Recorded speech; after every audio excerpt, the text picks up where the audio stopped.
What's up, crew? Happy Saturday. Super excited for this live today. We're going to be doing mobility and warm-up and then a Q&A with Dan. I'm very excited about this. So really excited to have you guys on here today. Let me know where you guys are from.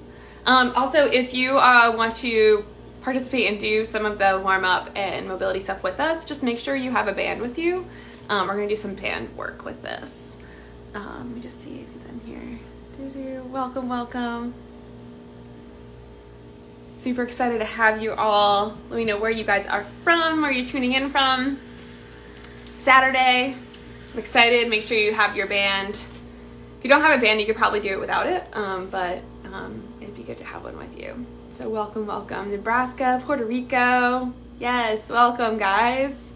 Madrid. Jess Glazer. Hi, Jess Glazer. What's up? Amazing. He's here. He's ready. Yay! Yo, What's up? what's up? Super excited for this today. How are you? I'm good. I'm ready. I have my band ready. You're ready? You ready to get going? You ready to get I'm outside ready. in this weather? And run What's that? You ready to run in this weather after this? No. Crazy, right? What is it? It's 35? too cold. It's Yeah, wild. I don't know where. I mean, there's a lot of people from all over the world here right now, but it snowed here last night, so. I know, and it's the wind actually woke me up in the middle of the night. The howling of the wind that was coming through, and it's I don't know if you can hear anything in the background right now. You might be able to, but the wind is howling on the west side. It's blowing my mind right now. I know. I'm like, I'm not going outside. Absolutely not. No, I like looked at my runners and I was like, nah, I'm okay today. We're gonna stay inside.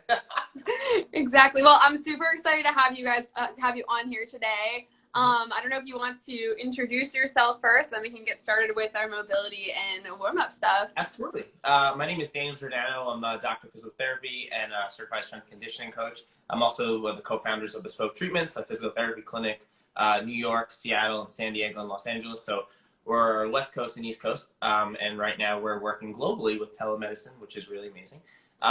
But today, I guess we're going to work on some mobility, talk about some dynamic warm-up, and show how, in a way that I prep myself before I run, and also mostly before I do any sporting activity. So it's a great way to just prep your body out. We'll talk about mobility too, especially for you as well, being so mobile in what you do. You know how important it is. In coming off, how many surgeries? Yeah, I had two. Well, I guess I had 3 in total, but yeah, I had lots of knee surgery. So now it's really, really important that you make sure you're prepped and you're ready before you're doing any. And he's right; it's not just running; it's everything. You got to make sure you're prepped for all of it, which means doing some of the boring stuff. Yes, exactly. And 5 minutes of boring stuff will prep your body for activity, so that we can't say prevent injury because nothing actually prevents injury. I would say reduce your risk of injury per se when you do these sort of things. So. And also at this time during this quarantine lockdown that we're going through is a lot of the times, when we're not doing our work or moving, a lot of people for the most part are sitting for most of the day doing computer work on the phone, doing Zoom calls. So we're realizing, I think we're getting stiff through our lower backs and our hips. And I know, for instance, last Saturday. So I sprained my ankle on Friday, a minor sprain.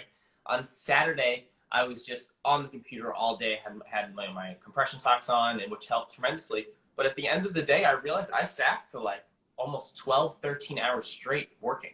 And then when I got up, my back was just stiff, my hips were stiff. And then without doing that mobility work, I may have gone into a state where I was almost not injured per se, but had some straining on the tissues of my lower back and could have caused pain. So that mobility work is huge, and it saved me. And I'm sure it's saving a lot of people right now at this time too. So the more we can do mobility work, the more blood flow circulation we can get through, and also blood flow circulation is also good for our immune system as well. So it flushes us out as well. So it's really good to just move around during this time. So blood, you got to get mobile. You got to get through the boring stuff, and we got to do the little stuff to help reduce our risk of injury, in the future. So definitely. Do you want to start with some mobility stuff right away? Yeah, let's get into the mobility stuff and get started. Okay. Hold on, Let's do it. Yeah. Are we good over here? Can you see? I'm going to tilt this down a little bit as well. And again, if you're There on we here, go. feel free to follow along. If not, I'm going to save this later, so hopefully it saves later. I don't put it up. So we'll do, let me see if this can go a little higher so you can see me. What's up, Cynthia? My girl's on here. Here we are. All right, good.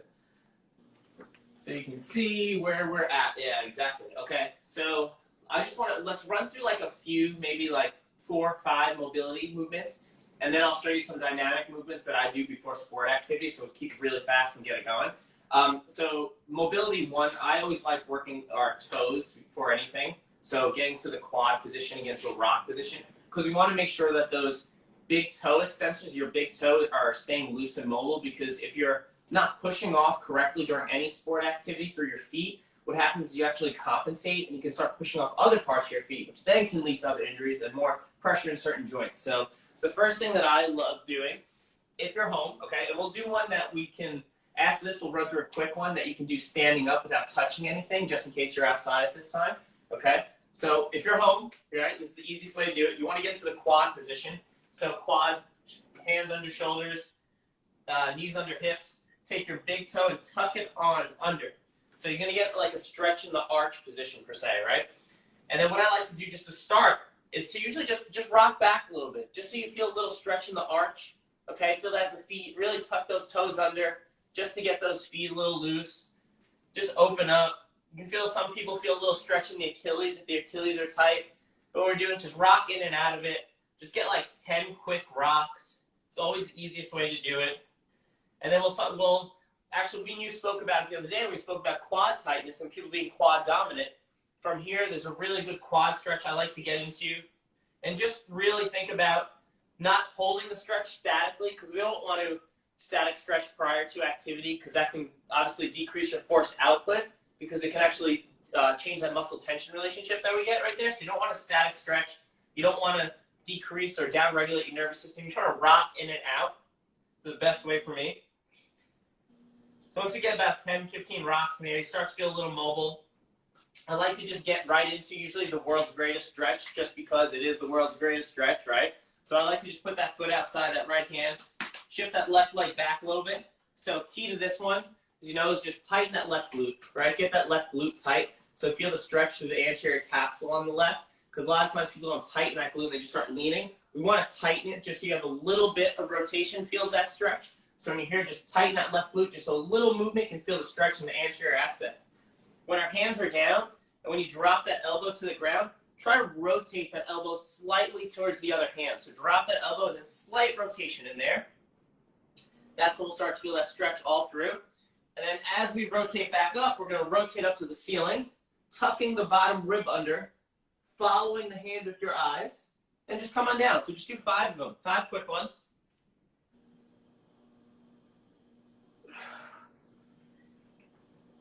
There you go. 3. Always feels so good. This is my favorite one. If there's one stretch that I can do, well, 2 stretches before anything, if I have like 2 minutes, I'll do this one and the scorpion stretch, which we'll do next. And just by doing those 2, it's just going to open up your joints and just feel better, right? So let's bring it back. Let's switch the other side. Let's just do 5 on the other side. So we'll drop down, rotate up to the ceiling, tuck your bottom rib under.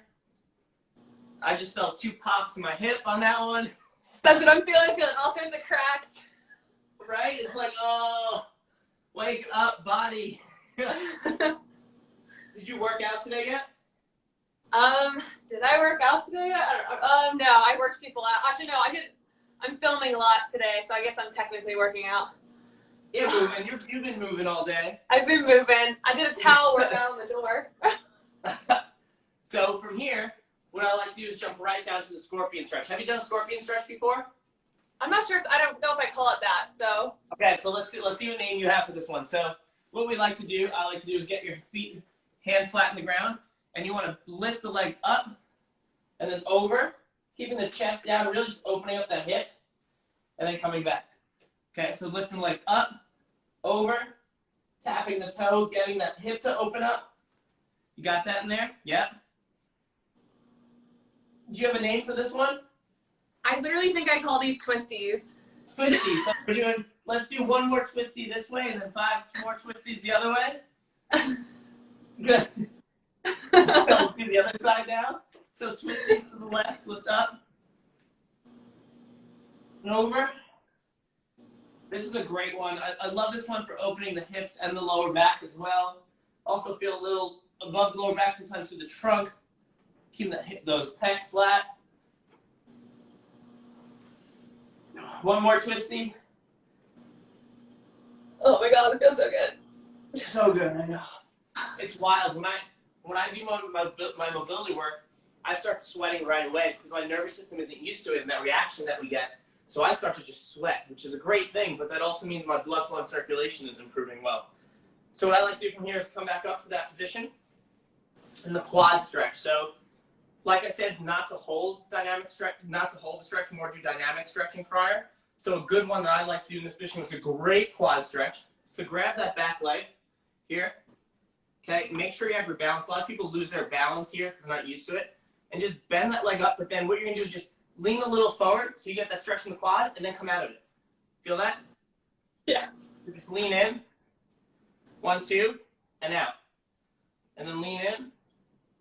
1, 2, and out. So you feel that really nice stretch dynamically. Just open it up. And if you want to ease up a little bit on the heel, that's fine as well. But you really pull that heel to the butt. One more. Good. Switch sides. Tuck the toe under. Knee back. And then same thing. The main thing is just really getting that balance. So reach back. Feel stable. So if you reach back too fast, a lot of people just reach back and lose their balance. Reach back slow. Feel stable. And then move. And then push in. There we go. You are a little different. Your balance is, you know, above the norm, to say the least. So for you, you're just grabbing your feet and going into it. But the majority of people fall on this stretch right away. So just make sure you ease yourself into it. Now, can people do this with their foot against the wall or a couch and just lean forward? Like, oh, yeah, absolutely. That's wild. Yeah. So that's another way of doing it, is putting the foot up on the couch and doing it. But you're in this position, let's pretend like we don't have anything, we're just outside or doing anything. That's how I like to do it that way. But yeah, absolutely on the couch and dig deep into it. Kind of sit back towards that heel a little more, get that stretch in that quad is a great way to do it. So that's basically, we just went through a quick one, a couple of movements, just to get dynamically moving, right? And then what I would do for here to get up into my position is obviously, I want to do one more before I stand up all the way. So I would bring both feet out, tuck my hands under my toes, and just start straightening my body out right away. So you just get a little hamstring stretching. Tuck the head under. And see, I'm just dynamically moving through it. I'm not really holding them. Just opening up the tissue, activating the muscle, trying to get that blood flow and that nervous system ready. Good. And that's basically what I would do, just really quick to just get moving. And then the other aspect of that is like, do you want to do a dynamic warm-up? So for me, that would be good. I would feel pretty good. I'd get moving. And there's other ways we can do that, obviously standing. So we can transfer all of those same movements to standing, meaning if you're in like a quad stretch, you want to get a dynamic stretch here, do the same thing we did on the floor, just hold it here, pull it back quick. Same thing here, okay? If you want to do we'll go through those. Why don't we run through them real fast? So a dynamic quad stretch, would you just Because I know some grab? people are saying that like the lunges hurt their knees when they're on the floor. Right here. So either hand on the wall, not on the wall, wherever you are, and just grab your foot, keep the leg in line with the other leg, and just pull back an inch, just so you feel the stretch in the quad, and then come back. If you want to put your hand on the wall, put your hand on the wall. So 1 inch stretch back and in. This is a good way to open up the quads here. In. Good. And then we'll switch sides. So same thing. So we're going to do 5 quad pulls on the other side. Get your balance. Pull. Put your hand on the wall if you need it. 2, 3, 4, 5. Good. So we'll run through a full lower body right now as well. So hamstrings, a great way to get your hamstring in this position is a hamstring scoop. Okay, so what I like to do is put 1 foot forward here. So if you get from this angle, one knee's bent, the other foot's forward. Okay, so here, knee bent, foot forward. And you want to hinge your butt back. So push your butt back, don't bend the trunk. Push the butt back this way, and then scoop with your hands and come up. So it's a great way to dynamically stretch that hamstring. Get it firing, back, hands back, flat back, scoop.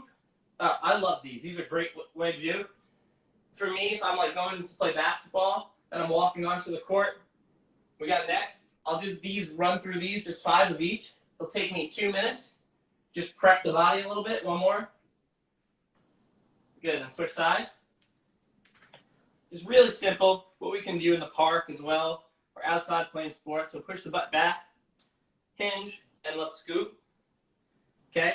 A lot of people ask questions about the feet. You can keep the left foot on the ground, but try to put your toe in the air so you actually get that stretch of that calf as well. Hinge, and come up. 2, butt back. 3, good. 4, one more. 5, good. So from here, what I like to do is go right into glute pulls. Okay, a glute pull is the same thing in a weird way. So we did from the opposite side. So we're going to pull up here. Knee's going to come up. Hand's going to go on the other ankle. And we're going to pull the glute up towards. So a lot of people lose balance in this position. So what I like to say is do 1, come back down, and then do 2. And then down. There you go. And pull that knee up so you really get that glute to stretch. There you go. Yeah, we used to do these for gymnastics. We have to do just like walks across the floor and like Exactly. tug. Walk So and that's how I tug. learned how to do them in practice doing walks. So we do 1, switch sides, go, switch sides. So we'll switch sides to the other side. And then the hamstring scoops, we do the hamstring scoops all the way down the field, which are terrible. But that was good. And you know what? A lot of coaches back then would static stretch. So my first coach at university taught me how to do it this way. I look back on it, and I'm really happy that he taught us how to do this because he was prepping our body for activity before the research was really out on this. Good. Yeah, our gymnasts, when I used to train the gymnasts, we had a whole entire thing we would do before we worked out. And they would all be like doing kicks and all sorts of stuff before they worked out. It was the same thing every time, but I always got them going.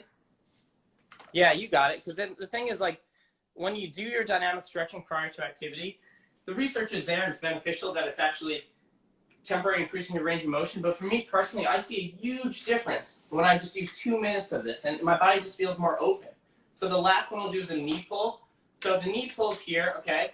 And what I want you to do, I'm going to step back so you can see it. Okay, so we're here. You're going to pull that knee up. But when you pull that knee up with both hands, you want to come up onto the toe on the other side. So up. So you get that calf activated on this side, okay? So we're going to knee pull and then up. There you go. 2, 3, 4, 5. Good. Shake it out, switch sides. So same thing on the other side. Pull up on the calf on the other side. 1. There you go. My bad knee, but I want to call it my bad knee, so they're both technically the same, but this one's always a little more wobbly. Well, that is the result of doing surgeries, and everything changes post-op. So you got to make sure that we hammer your failures, your weaknesses on your training. You know how it is. So this dynamic warm-up should help you. So after we do 5 of those, that's 4 exercises. What I like to do if we're still inside, if we're not inside, I just like to bounce around, do some jumping jacks, whatever, get your body moving. Always think before you run that you stride. Your first mile or so is going to be real slow. Just warm up, get the blood flow, get your air circulating. Okay, but if you're inside, what I like to do when you have access to a mini band, okay, one of my favorite things to do, what we can do is get right into mini band movements. Okay, so I'll talk about these while we're doing them. You can see my feet. Yeah, okay, good. Yeah. So the biggest thing is when you're in sporting activity per se or running, most of the time we're standing on the single leg position, okay? You know, when we train, you can train bilaterally and strength transfers, yes. But functionally, we need to be able to activate and have neurological change in that single leg position. And 60% of the time I'm running, you're actually in the single leg position. And 40% of the time your foot's in the air. So what I want to make sure we always do is that we activate those glutes so that we take pressure off the quads and knees and ankles and foot. So think of your glutes as part of your core, part of the pillar, okay? So what I like to do before I do any type, I want to do some stepping. So I want to hinge back, push that butt back so you feel it through here, and start tapping that toe out. But when we tap that toe out, we need to make sure that this leg stays stable and it doesn't move. So what we don't want to see is a shift, okay? Because you don't shift when you play sport, okay? You plant. So push the butt back, push this left butt back through the wall behind you, and tap that toe out and tap it in. So the leg that we're actually working is the stable leg, and it's coming all through that glute, okay? Another key movement on this, to change, a modification we can do, you can start with the band at your knees, obviously, that'll be easier, okay? But as you go further away down the chain, making your way to the arch, you'll have more glute activity and less TFL or front hip activity, okay? So I just like to do like 8 on each side. Now, if people don't have a band, you can still do this. Absolutely. So the other side, I'll do it the other way. So we'll hinge back, okay? Keeping this butt back stable, and just tap that toe out and in, and tap it out and tap it in. So same thing at this time, you'll feel it in that right glute, okay? Because that's where all the stability is coming from. Good. 8. Good. So from here, if we have a band, what I would do is just change some directions a little bit. I would go, and even without the band, we can change directions. We don't have to do them, but we'll just run through them. We can tap on an angle back, and you'll feel it transfer as well. So we'll just do 5 of each direction to show. 4. And you'll feel the quad kicking in a little bit too. You'll start to get to fire. Good. Switch side. So same thing. Step back on that angle and focus on not moving the stability leg. Okay? No shifting back. Just keep that foot firmly planted. Think about all 3 points of your feet into the ground. Good. And then what I also like to do, Angela, is go forward. Okay, so in sport, we have that mechanical stress on the knee, that lunging position or things like that, or those who have pain with lunges. It's the same sort of situation. You want to stay in this hinged position and then tap that foot forward and then in. So this leg is working on that forward transfer. And try to keep this left hip as still as possible. And you tap that right foot forward. Good. Good. Switch sides. Just do 5. So hinge, butt back, tap. It's too bad it's not nice out. Just go run right after this. I know. I'm actually like super warm right now. My blood's flowing. I'm like, I want to work out. I want to go outside, but I can hear that wind howling up the T8 Street. So I'm like, you know it's bad. Yeah, we're gonna stay in here. Good. And rest. So then from here, what I like to do immediately, and like these, just like the other ones can be done without a band, I'll transfer the band to my arches, okay? And what I like to do is just some jumping jacks, just to get the blood flowing, get the body used to that movement, so just prep. So you just want to tap out, tap in, tap out, tap in. If you have the band, make sure you don't bring them too close together, because you want to keep tension on the band the whole time. There you go. And this, this is tough. I just felt a little bit of sweat drip down my eye, so I'm sweating, I'm moving. Good. Yeah, I know, right? It's wild. So then from here, what I like to do is go forward back. So I'll change our angle. But what we're going to do is just 1 foot forward, keep it wide, back. So forward, back, forward, back.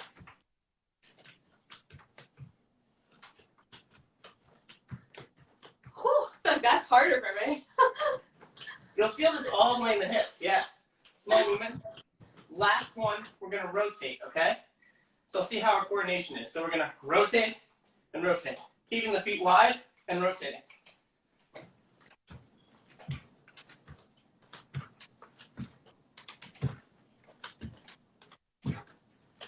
I like this one. I've never done this one. Rest. There you go. So opposite. So now, do you feel your hips work? Feel your legs warm? Yes. So for me, now what I would do is then get back into my jog. So I would think mobility, okay, some dynamic stretching, then some activation, then jogging.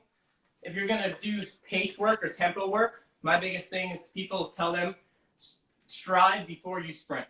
So add strides into your warm-up, whether that stride's a 10-second stride or a 100-foot stride. Just stride it like 70%, no more than that. And just get your body prepped. So if you prep your body, your runs will be more efficient, your runs will be better. So that's the biggest thing that I'm looking at there. I'm out of breath. I feel good right now, though. I feel like warm. I know. You know what I mean? I love doing stuff like this because I've been making sure that I do it before I run. I've been doing a lot of sprints lately. I'm definitely like more of a sprinter than I is like an actual long. I'm trying to do long distance now, but I did my mile last week and I thought I was going to die, so gotta work on this. So you're going to do some more tempo runs?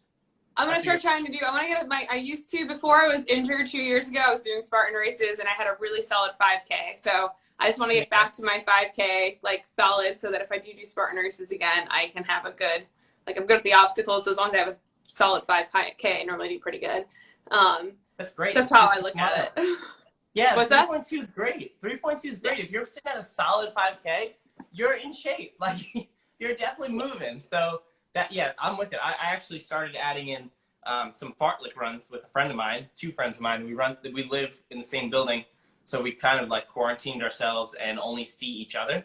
But when we run together in a group. So we do like a fartlek, one runs to the front, and we catch up. And when we're doing that, I haven't done that since university. And now that I look back on them, I'm like, those are hard. These are very, very hard. We called them Indian runs. Into it. Yeah. I don't know if you're allowed to call that anymore, though. I used to call them Indian runs. Oh, yeah. You're not allowed to call it that anymore. No, you're not. You can't say that. Front to back run, yeah. I did the same with my sitting position the other day. I didn't realize I said that, and I was like, oh, God, I can't say that. With I used to do hills a lot too. So like every Saturday I'd go to hills and you do a hill, and the first week we would do like twice, and then the next week we try 3 times. It was like a hill down a trail, which was really good. But I think this is really informative for people, again, just in general, to make sure that they're actually warming up so they are preventing injury for anything. Someone just said, yeah, Indian runs. Yeah, and for sure. And I was telling, I told my story yesterday in Women's Health about how I tore both my ACLs. And I know a big reason for both tears. I mean, like you said, it's, you can't prevent injury, but you can, what did you say before? You can't prevent. Reduce your risk. You can reduce your risk, yeah. So I thought I reduced my risk the second time because when I was training for Ninja Warrior, I was training with a coach and he was having me do lateral movements and all sorts of stuff. But I still didn't have like a really strong core. I wasn't practicing like lateral landings as much as I should have been and stuff like that. So it's just definitely really important to make sure that you're aware of your body and like what you're training for and what you're doing. And it doesn't mean you have to be like a super athlete. It's just you want to be aware of what you're doing with your body to keep it healthy. And strength training is a whole different dynamic. And we spoke about this on the phone. And I've strength trained at that level. That we strength trained at that Division I level and did very heavy lifts. And for me personally, I was lifting extremely heavy at 186 pounds. I was lifting astronomical amounts of weight. But the real thing that helped me, I think, the most with all of my explosive movements and all my stability movements is doing that other aspect of training, is those small stability type movements, that single leg movements. And that's for that neurological change, because you want your motor nerves to understand that position. So yes, you can power through those movements and get that strength training, but you have to add the stability training in, because that's how our body's going to neurologically respond and create that motor nerve firing and recruit those fibers in so that our body understands the movement. So when we're in that single leg position or we're in those handstand positions, that's how our shoulder blades are going to start to activate and really stabilize back there so that you can get through all those movements. So it's those small, tiny movements that we forget about. And the biggest thing, too, on top of that is that people get tired from those. I'm like, oh, I'm getting so tired from these small movements. Why am I getting so tired? Yeah, because neurologically, you're not used to them. You can throw that weight over your head, but when you get in those stabilities aspect and all those tiny little movements, that's when your body's going to say, oh, my God, I don't know what this is. And then your body's going to adapt to it. So that's that adaptive phase that occurs during strength training. And then we strength train, we slightly micro tear our tissue comes back, builds itself, and gets stronger. So it's all that full combination to reduce our risk. So I love it. Listen, I do a lot of stability training, especially now because I don't have access to weights. I have 30-pound dumbbells back there at 15 pounds. But then, that's not enough for me to push weights. So I'm doing more stability training. But then I'm going on these runs, and you know what? I feel pretty strong. I feel pretty strong in my runs. So yeah, I'm I think it's really right important to see. And again, it's not just, I think it's a great lesson for everybody, because people who just like kind of they had all this extra time, so they're starting to work out. I'm so proud of them. But, to do all these random workouts all the time, you still have to do these little things on top of that to become even better. So I do have a lot of clients who come to me, they're like, I'm not seeing progress. I don't understand. I'm working out 5 days a week. I'm like, what are you doing 5 days a week? They're like, just taking a bunch of random classes all the time. I'm like, that's amazing. I'm so proud of you, but you're missing all the other stuff that you need to be doing as well to become better and to see that difference. Programming per se, right? It's like those little things. even soft tissue work, you know, it's increasing blood flow, and you know, I think a poor, you know, people thought that it would like break up scar tissue in the past. It doesn't break up scar tissue anytime foam rolling or anything like that, or using the Theragun. But if you use them for certain things, when you want to use them or what you can use them for, you know, basically down-regulating your nervous system or increasing blood flow to the area, it's going to speed up your recovery, right? And if you get more oxygen and blood to the tissue is going to be better. So you have to make sure you incorporate all these things. And we're in 2020 right now. We're so innovative in technology and research that you can use little different things for each thing. So you can't use it for everything, but if you use it for X, it works. But don't use it for X, A, B, C, and D, right? So it's like use it for that, work your way into your training, learn what it's actually used for, why it's beneficial, and then do that and optimize your performance. So I think the big thing too is like work with what we have here. Like you said, the stretches on the couch, great. I've been doing a ton of Bulgarian split squats on my chair, and that's just been beneficial for me, right? So like work with what you have. We can move, and the biggest thing is for me is like just move right now. Move, right? Work with what we have, work with the bands, work with the one weight you might have in your apartment. You have that calf board behind you, I see. I love my calf board. Squats. I love those, right? So for me personally, I wish I had that in my apartment because I love doing squats on that board or doing lunges with the front foot on the decline to take the pressure off the anterior ass. I'm like, I love doing that. So you can play with what you have. And we're, you know, there's so many things in the apartment that you can use. I went a little crazy and picked up one of my planters and did some lunges with that. And then I was like, if I drop this, I'm in trouble. So I'm going to put it down, you know? So like there's little things we can use. I'm hanging towels from my door. I just did a workout for shape that I just recorded on how to, you can literally, people are like complaining they don't have pull-up bars, but like you can do everything on there. Like everything. Can you do ab crunches on there? Can you hold yourself up and do it? I can do that. That's not what I did for the video though. The video is for people like to show people how to do like rows. You can body rows. Yeah. You can basically use this as a TRX machine, and still work on your pull-ups and get really good grip strength from that. So yeah, you're right. Totally like work with what you have for sure. I don't think you necessarily. I mean, there's heavy weights and stuff like that. That there's such great benefit for that as well. So if you can start to get your hands on that, I would. I mean, it seems like we're going to be stuck in this situation for a lot longer than we thought. Yeah.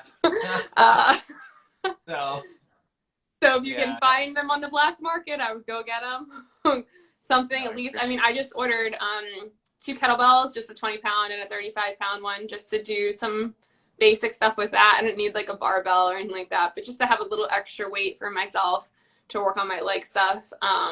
So, I mean, but you can definitely work with what you have. Again, making sure that you are warming up. I mean, the first thing that goes, especially in New York City, is when people come into classes, they skip the warm up and they skip the cool down. And that's like the 2 most important parts of your entire workout.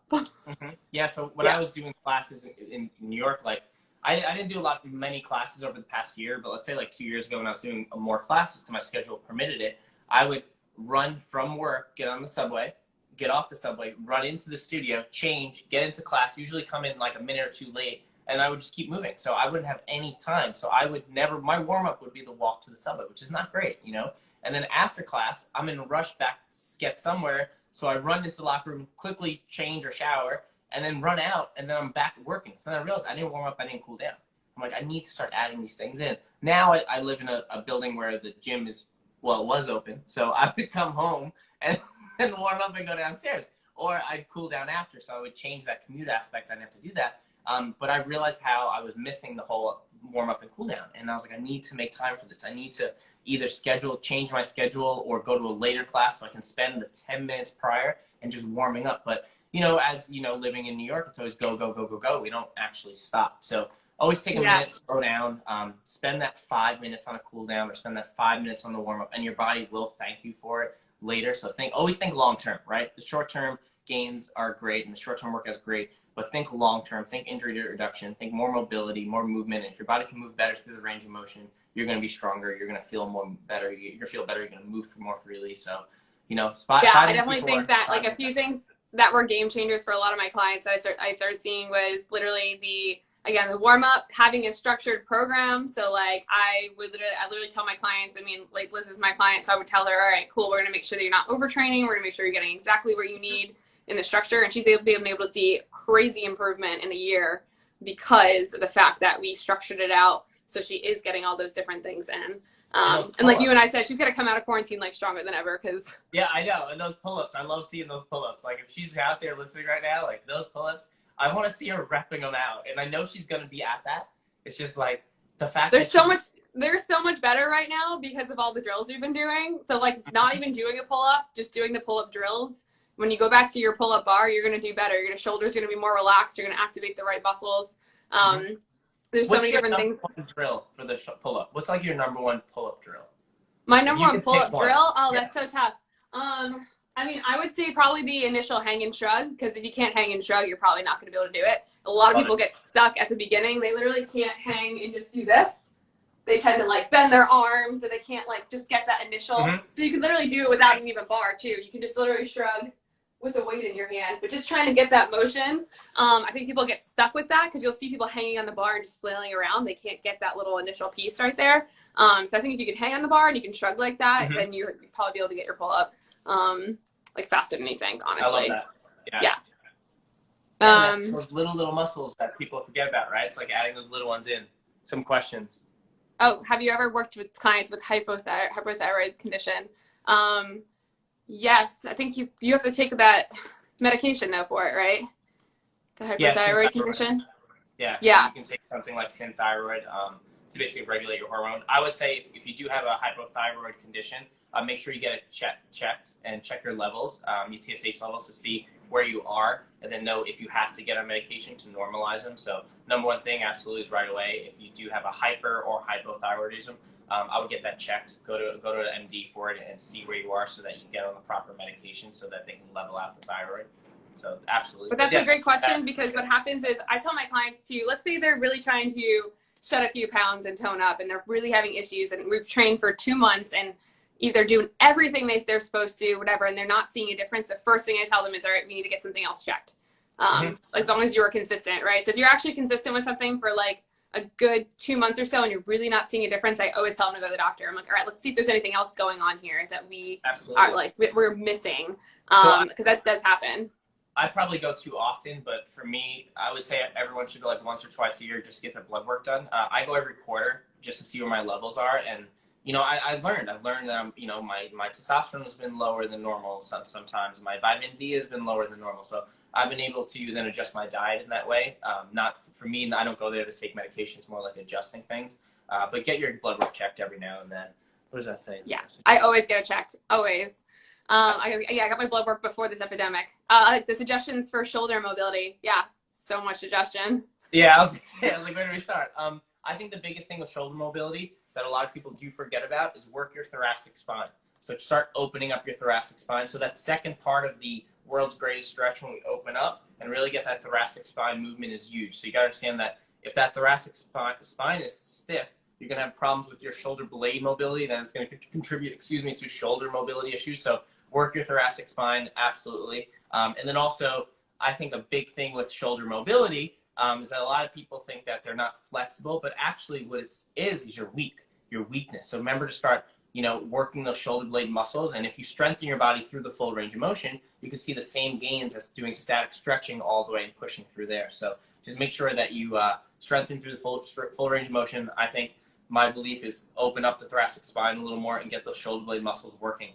And that would definitely get you improvement in shoulder mobility. Yeah, and also check your shoulder mobility first. I mean, that's the first thing we do in my pull-up program is we check we have a shoulder assessment. So that's the biggest thing you have to do. Like, you can't just like hop on the bar and do the pull-up. Like, we need to like see where you're at. Let's assess your shoulders. And you can assess your shoulders really easily. You can just stand against a wall. You have to push your lower back to the wall first, but you stand against the wall and you literally will raise your hands up. And if your hands can touch the wall behind you, then your shoulder mobility is decent. But a lot of times people get stuck like here, and that's where you can see that, okay, maybe that's somewhere that we actually need to work. So I would identify too where your mobility is and where it's stuck, so that you can figure out where you need to work on. I think that's really important. Absolutely. Assessments are huge. It's if you have to assess before you move forward, and that's like mobility, even strength training programs. First thing you gotta do is assess your strength. You can't just go into a strength training program and think like, oh, I'm just gonna lift these weights and get stronger. Assessment's number one, and then move forward from there. Make sure if you're training with somebody that they are assessing you and they're not just throwing you into workouts randomly. Like, Really, you should really be assessed. That's how you're really going to get better. Is you should be literally every single client that I have come in, I literally assess every single one of them before they do anything with me. I will never write a program unless I see where their body is working and where we can help them. It's too hard to have the same program for everybody all the time. Everyone's different. So best ways to open up your hips if you're super tight. That's a great question because everyone's left hips right now. So I mean, what we did was helpful. Mm-hmm. I love just doing a lot of hip mobility work. I posted a lot on my page, a lot of hip mobility work recently, and it's the whole aspect of the hip. Remember, if you're doing like hip circles and moving around the hip, you also got to loosen up the anterior capsule, the posterior capsule, the inner hip. So we can take you through a whole program that could take 10, 15 minutes to do. I would say I do post a lot on my page. It's Dan Giordano, DPT, and so do you. You post a lot of hip mobility as well. So like just check it out. Put it down here. I'll pin it so it's on there. I'll pin it. Yeah. Too. Let me put it yeah. And then also on every Wednesday on Men's Health, I do a hip or lower back and mobility program at noon on Wednesday. So if you want to check it out, it'll be there. I think I can make that. I might take that. I need that. So I think I can come at 12. When's your next workout at Women's Health?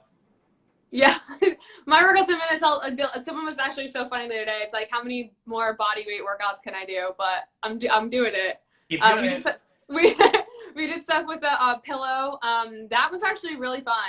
Workout with the pillow. You can do a lot with the pillow, actually. Check that one out. Yeah, it was good. You know, just you use it as like a slam ball type of thing. So you think of it as like that. So there's a lot you can do with it. But yeah, I do the Women's Health on Monday, Wednesday, Friday. We're doing a core mobility one this week, although on Wednesday. So I'm excited about that because I like doing that with it. What's that? What time on Wednesday? 8 a.m. Oh, all right. I'll be there. 8 a.m. Yeah. So I'm a big advocate I love doing the core stuff because I try and help everybody teach them how to actually use their core because there's a lot that, you know, people don't know with how to actually use it and activate your core, which if you have a stable core, it's in all the movements that you do. It's in your walking. It's in everything. So really making sure that you have that is important. I agree. I just wrote an article about that, and I wrote a lot on how it's our powerhouse. So if no matter what you do, the power will generate somehow. Either it's going to start there or it's going to generate through your core. Okay, so you got to make sure that whole core you have to understand how to activate. So no matter what you're doing, the power is going to somehow come through the core. Okay, and it's like huge. So everyone's out there who's not strengthening your core, and think of your core, I think, as your hips, your core, and your upper back. So like a pillar position. So think of strengthening the entire aspect of that body so that your arms and legs can move freely and we can generate power through. What was that? Yeah, the first thing that when I tore my ACL, I had this really great physical therapist, and he was like, "All right, we're gonna work on core exercises," and I'm like, "What about my knee? Like, we gotta use my knee." He's like, "No. He's like, "Your core is weak." I'm like, I have a 6-pack. There's no way my core is weak. He took me through these basic movements. It was just like dead bug, like tabletop pole. I was dying. So it just goes to show, like, even if you do have like a shredded 6-pack, you may not actually have that strong foundation you thought you had. It's so wild when you check it and see the certain failures or certain movements or unilaterally or cross. It's like, oh my God, I'm having failures in these certain positions. And like the same thing is like as an athlete, you're like, oh, I'm strong. I don't need to do that. Or I don't need to add these little things in. But when you do them and you get better, you're like, oh wow, it's making my performance that much better. So it's a full body approach, right? Yeah, exactly. There for sciatic. So there's a lot of good exercises for sciatic. The big thing is you have to get it assessed no matter what. So if you're having nerve pain, before you start trying to, tweak yourself or start moving and start pushing in certain areas, get it assessed. Work with a physical therapist, work with a MD, and see what's going on because sciatic could just be some tissue mobility issues. Could be some soft tissue work combined, obviously not alone, with some strengthening work of your glutes or seeing if something's wrong.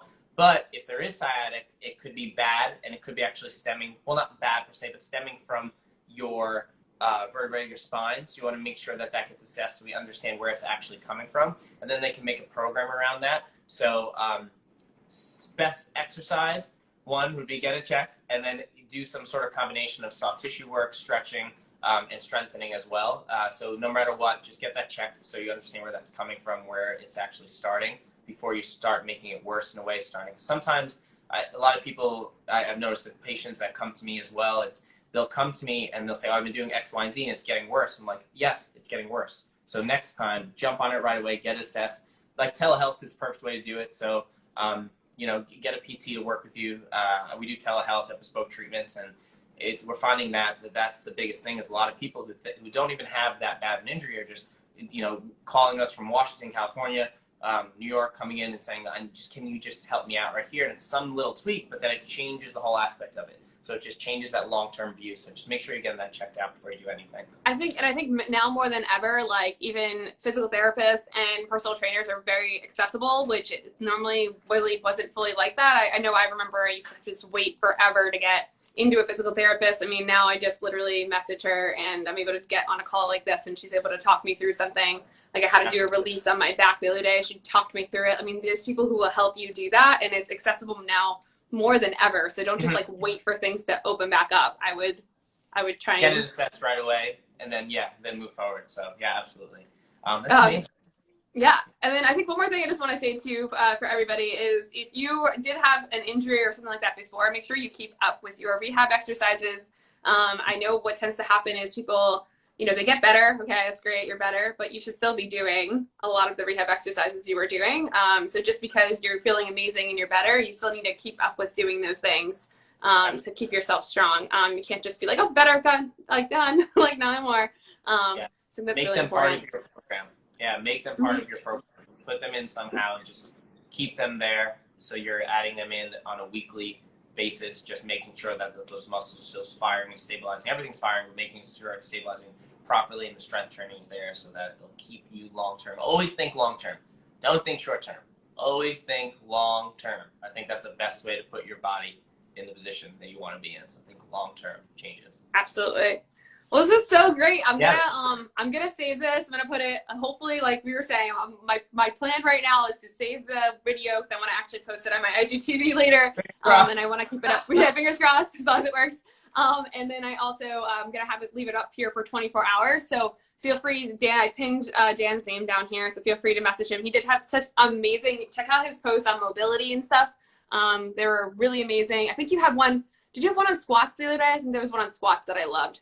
Was it squats? Goblet squats. Just saying, like it was one thing that was bugging me because squats don't hurt your Liz! knees. It's the way you're doing them that hurts your knees. So just make sure your form's correct. And recently I had a conversation with someone, and then there was a patient was like, "Oh, the person that I went to see prior told me to stop doing squats," and I was like, "No. Squats are part of your everyday life. We have to make sure you do squats and do it properly. It's just we have to work on things to get there." So keep moving. Just keep moving, okay? If someone tells you not to do something, get it assessed and see. Maybe get another opinion. Maybe, you know, maybe you might not have to. Maybe you shouldn't be doing that. But check to see what's going on and get a full assessment on it, and just make sure you look at yourself as a whole and move. Just move, right? Move. Right now, move, right? Yeah. This was so great, though. I'm so excited that we actually get to hang out. I can't wait to actually like meet you in person. Yeah. But this is the same. Right? This is the life right now, but it's fine. Liz is on here. Liz in person soon. We can all hang out and do pull-ups in the backyard. I'm gonna have to take her to the rings now. I'm addicted to this Upper West Side ring. I'm going next week. When it's more, I'm going. I'm going again. Love it. I love it. We're all gonna be there. It's gonna be great. But again, thank you so much for coming on here. I'm gonna save this for everybody, but feel free to reach out and have a great rest of your Saturday, everybody. Yeah, you too. Take care, everyone. Bye. Bye.